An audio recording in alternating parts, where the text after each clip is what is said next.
Bom dia, vamos dar continuidade à leitura da palavra.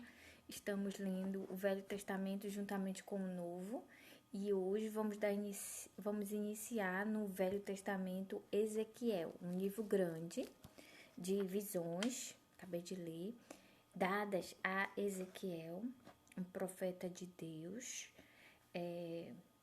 que vai tratar e falar a respeito de simbologias, né, do que ele está vendo.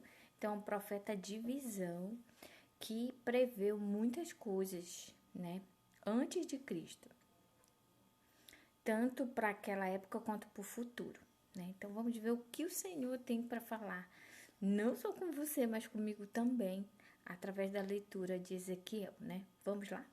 Então, ele começa assim: o trono de Deus.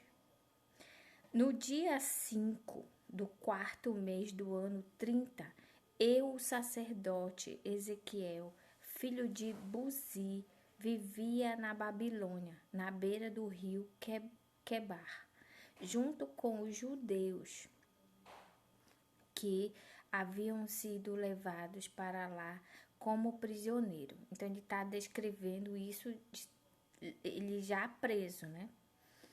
O céu se abriu e eu tive uma visão de Deus.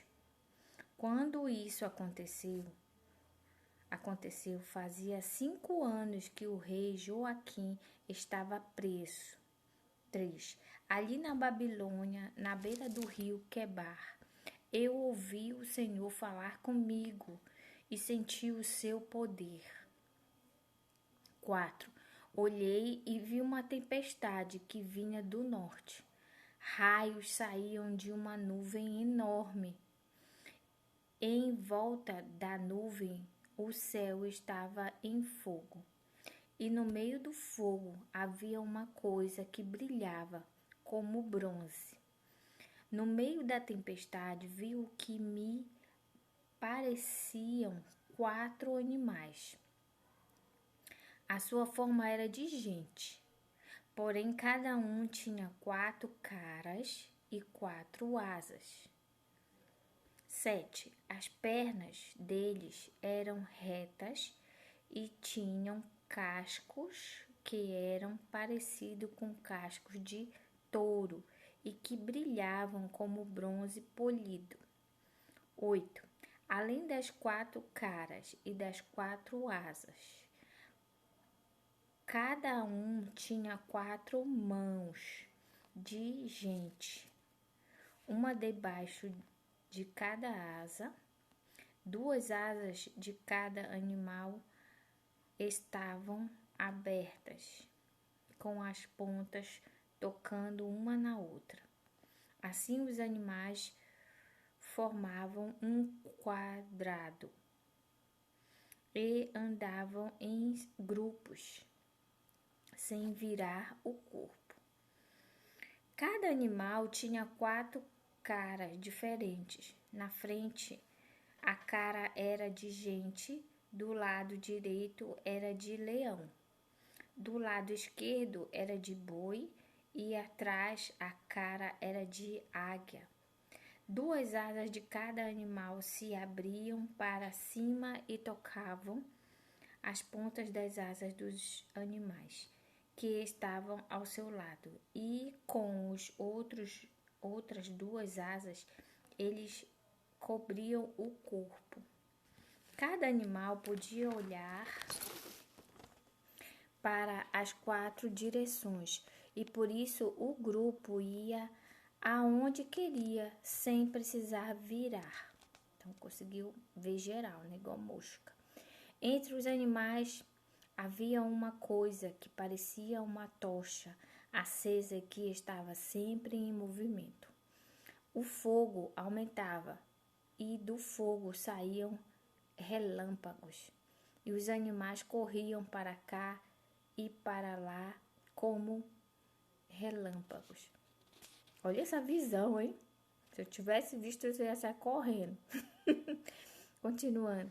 Quando eu estava olhando para os 4 animais, vi 4 rodas no chão, uma ao lado de cada um deles. As 4 rodas eram iguais e brilhavam como pedras preciosas. Dentro de cada roda havia outra roda atravessada, e assim, sem virar, as rodas podiam rodar em qualquer direção. Os arros das rodas eram cobertos de olhos. 19. Quando os animais andavam, as rodas rodavam ao lado deles. Quando os animais subiam da terra, as rodas também subiam. Os animais iam andando, queriam e as rodas faziam o que os animais iam aonde queriam e as rodas faziam o que os animais faziam, porque os animais as controlavam. 21. Assim, toda vez que os animais andavam ou paravam ou subiam do chão, as rodas faziam o mesmo. Acima das cabeças dos animais havia uma coisa que parecia uma cobertura curva feita de cristal brilhante. 23. Debaixo da cobertura, cada animal abria 2 asas na direção das asas do outro que estava ao seu lado e cobria o corpo com as outras 2 asas. 24. Estamos lendo Ezequiel 1, agora versículo 24. Eu ouvia o barulho das suas asas quando voavam. Era como o rugido do mar. Imagina a cena, hein? Como o barulho de um grande exército, como a voz de Deus Todo-Poderoso. Quando paravam de voar,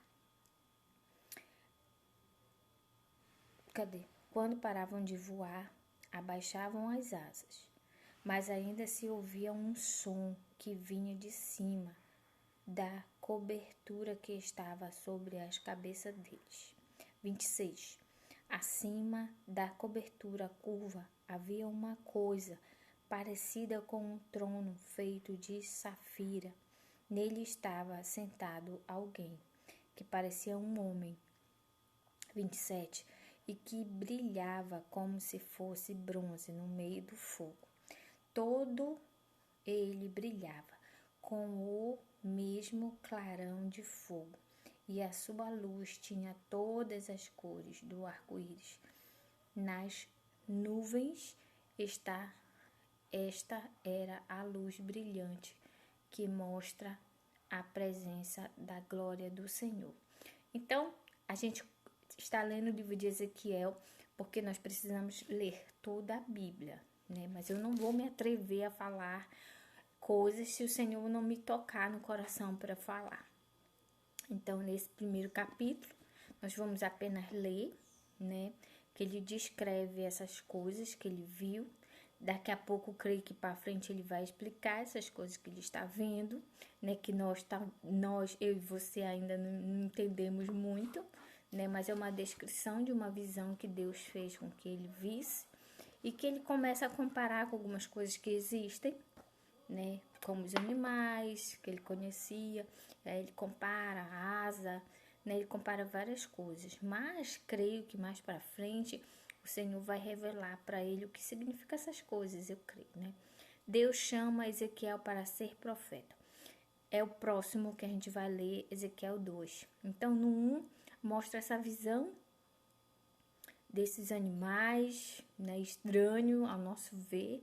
Hoje, imagine se hoje, essa cena que a gente acabou de ler, desses animais com cabeça, com asa, a gente já fica assim espantado. Imagine naquela época, porque isso aqui aconteceu antes de Cristo, né? Ele fala aqui, olha, em 571 antes de Cristo, certo?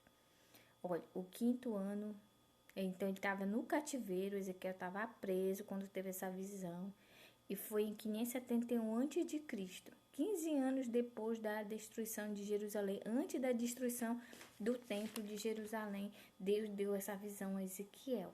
Vamos ver lá para frente, certo? Então, lemos hoje o livro de Ezequiel, porque precisamos ler toda a Bíblia, lembra? Não dá para passar. Aí eu não vou ler esse capítulo. Eu não entendi, não vou ler. Não, temos que ler todos, tá? Então, por isso, lemos Ezequiel 1 e terminou. Um beijo e vamos orar, porque se essa visão aqui espantava, o que nós estamos vivendo hoje aí, presenciando essa destruição, essas catástrofes, também tem nos deixado de cabelo em pé.